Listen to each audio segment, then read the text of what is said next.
man, I just did something really fucking stupid.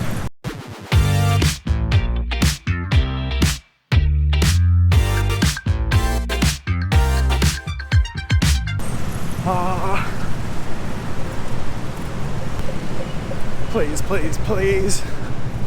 I can't believe this. Please be there, please be there, please be there, please be there. Please, please, please.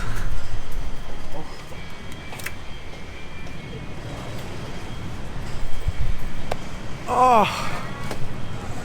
Oh my God.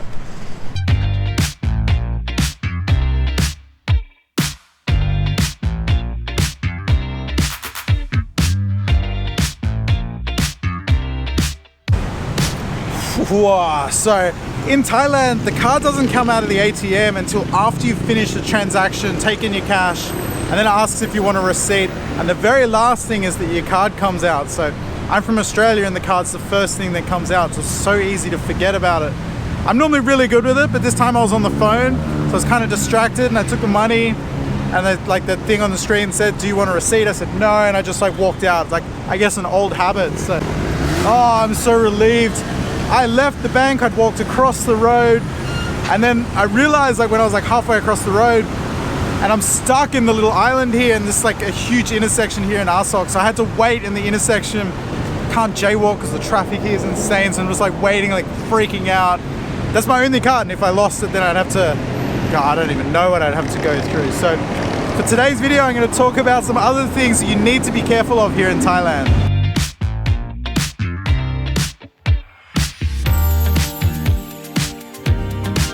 Number one is don't leave your card in the ATM machine. It's kind of an obvious one, but it's surprisingly easy to do, especially if you've been drinking or anything like that.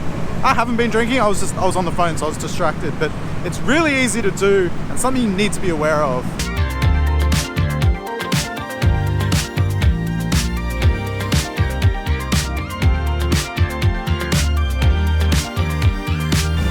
So number two, and kind of a weird one, is e-cigarettes and vapes are illegal here. You're not allowed to have them, you're not allowed to use them, you're not allowed to have them even on your person. So there's huge fines for this. You can even go to prison for vaping, which is insane. Many countries, they're pushing people to use e-cigarettes and vapes, because of the dangers of cigarette smoking. Here you can smoke just about anywhere, but they don't want you smoking e-cigarettes and vapes. You may think, oh, that's cool, you wouldn't get caught with it or whatever. But I got searched in the street for absolutely no reason. I actually made a video on it a little while ago. I was stopped in the street and searched. And then when I posted a video about that and talked about that, I got comments from tons of other people that have had similar experiences. And this is one of the things that the police are looking for in these random searches. They know amongst foreigners, vapes are a very common thing. People like e-cigarettes, and they're just flat out illegal here. So you can get in huge trouble. I mean, the thought that you can go to prison for having an e-cigarette seems insane, but it's true and it happens. And what makes this all the more crazy is there's actual vape shops here. You can walk into a vape shop. I don't understand how they work. I just thought it was legal here for the longest time. I don't smoke, so it's not an issue for me, but you wonder how these places get away with it, being right in a mall, and it's quite obvious what they're selling. And, I've seen them for sale in markets and things like that. So anyway, they are flat out illegal. Do not touch them, do not buy them, and definitely don't bring one here.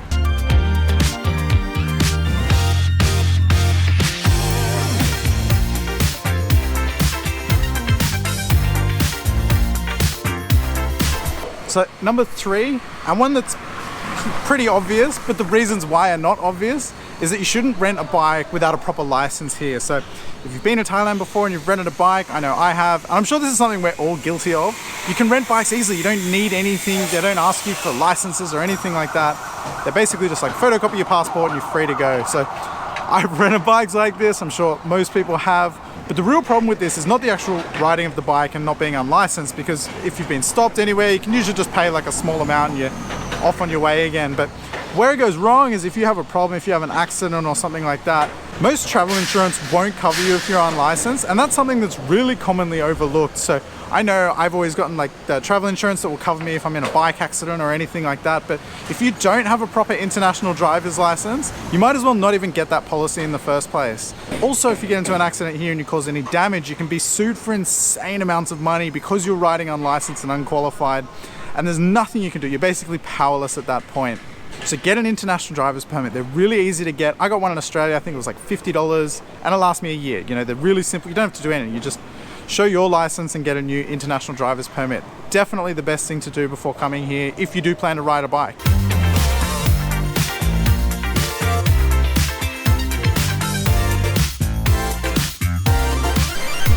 And you should do it because riding a bike around is like the best way to see the place.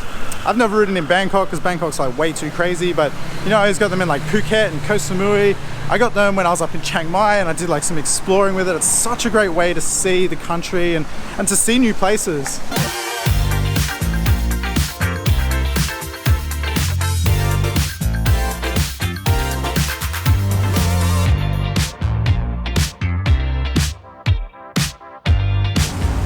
Number 4 is pharmacies. So you can buy anything you want from these pharmacies, just about. You can buy prescription drugs without a prescription, and many pharmacies even advertise that. So the pharmacies are everywhere here, and they're open about whatever you can buy. You know, they will say anything you want you can buy in here, basically. The only problem is you can buy it, but you're not allowed to carry it. So it's still illegal to have prescription medicine here without a prescription. So you're not allowed to walk around with it. So police know this, and they hang outside these places, and they'll catch people out, you know, going and buying things that you shouldn't be buying. So just because you can buy it doesn't mean you should. And it's something you have to be really careful of. Here in Thailand, they take drugs very, very, very seriously. And any foreigner breaking the law here, you put yourself at such risk, you know. The laws here are very different to back home and things get taken very differently. And, you know, Thai police are very serious. You could end up in a whole lot of trouble here. And that's something you definitely don't want.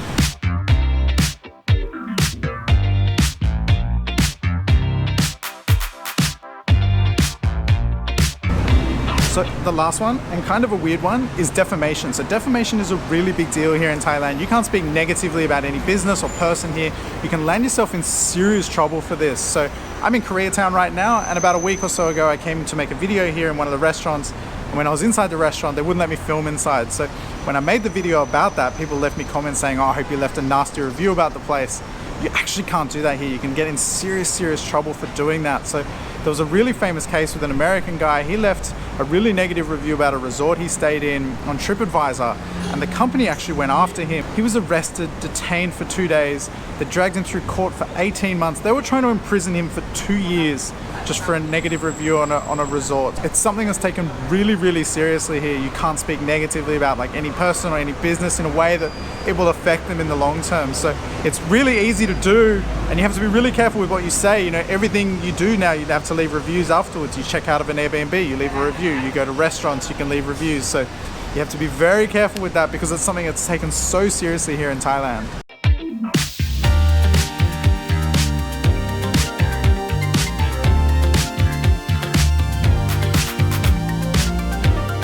And then for one bonus one, and one that's kind of obvious if you've been here before, but for first timers, it's a useful tip, is always check the price for tuk-tuks before you get in them. Always negotiate a price before going on a trip. So tuk-tuks can be the cheapest or the most expensive way to get around in this city. So I recommend using an app like Bolt or Grab.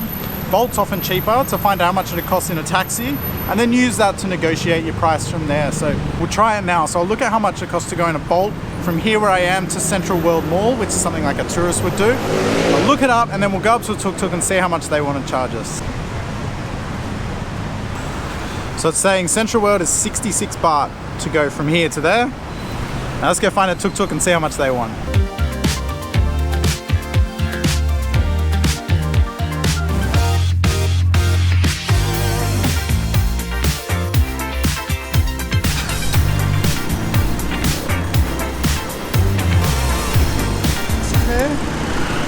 Sorry. Yeah. How much is it to go to Central World? Yeah. How much? 150. 150? Yeah. Okay, thank you. What's your best price? 100. 100. Come back. Yeah. Okay, thanks.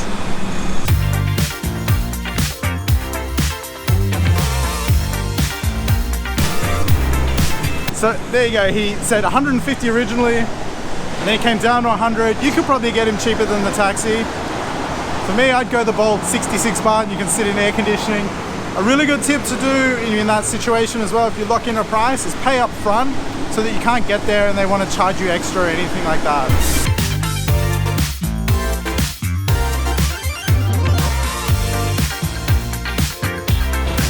Alright, so I'm gonna finish up here. I got a fun few days coming up. I'm actually heading to Pattaya tomorrow.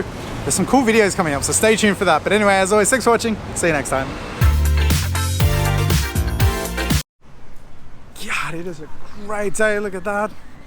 I love being down near the beach. You know, when I'm in Bangkok, when I'm in the city, I miss the beach. When I come here, I miss the city. I'm a city person. I love being in the city. But that is beautiful.